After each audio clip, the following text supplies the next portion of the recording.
আপনি কি জানেন বাংলাদেশে এখন প্রতিদিন গড়ে 3টি নতুন স্টার্টআপ শুরু হচ্ছে? হ্যাঁ, এটা শুধু একটা সংখ্যা না, এটা আমাদের তরুণদের সাহস, উদ্ভাবনী চিন্তা আর প্রযুক্তির প্রতি ভালোবাসার প্রতিফলন।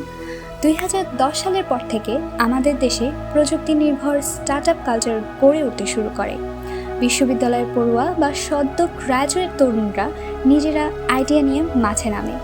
আজ যেগুলো আমরা সফল নাম হিসেবে চিনি, পাঠাও, 10 মিনিট স্কুল, শপ আপ, সহজ, তারা সবাই এই তরুণদের উদ্যোগ।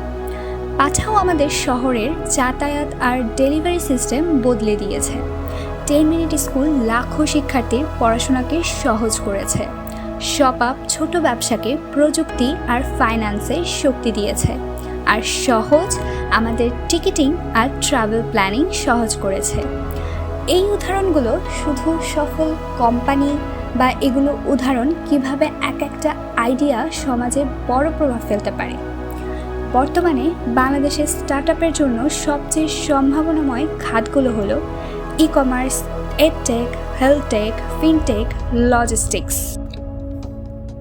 এই খাতগুলোতে এখনও প্রচুর সুযোগ আছে। প্রতিদিন নতুন নতুন উদ্যোক্তা উঠে আসছেন। তাদের চিন্তা, তাদের সাহস আর প্রযুক্তির ব্যবহার আমাদের অনেক দূর নিয়ে যেতে পারে। আর একটা দারুণ পরিবর্তন হচ্ছে নারী উদ্যোক্তারা এখন অনেক দৃঢ়ভাবে আসছেন এই সেক্টরে। বর্তমানে প্রায় 15 থেকে 20% স্টার্টআপের ফাউন্ডার নারী। তারা ই-কমার্স, স্বাস্থ্যসেবা, হস্তশিল্প নানান খাতে নেতৃত্ব দিচ্ছেন।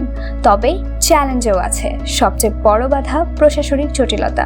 লাইসেন্স, কোম্পানি রেজিস্ট্রেশন, ট্যাক্স এসব করতে গিয়ে অনেক সময় খরচ আর ধৈর্যের দরকার হয়। তাছাড়া বিনিয়োগ পাওয়াও কঠিন। অনেক উদ্যোক্তারা হাতে ভালো আইডিয়া আছে, কিন্তু সঠিক গাইডেন্স আর সাপোর্ট নেই। এই জায়গাটা সরকার কিছু ইনিশিয়েটিভ নিয়েছেন। স্টার্টআপ বাংলাদেশ আইডিয়া প্রজেক্ট, যেগুলো অনুদান, প্রশিক্ষণ আর মেন্টরশিপ দিচ্ছে। কিন্তু এই সুবিধাগুলো যেন সব উদ্যোক্তাদের কাছে পৌঁছায়, সেটা নিশ্চিত করাটা এখন সময়ের দাবি।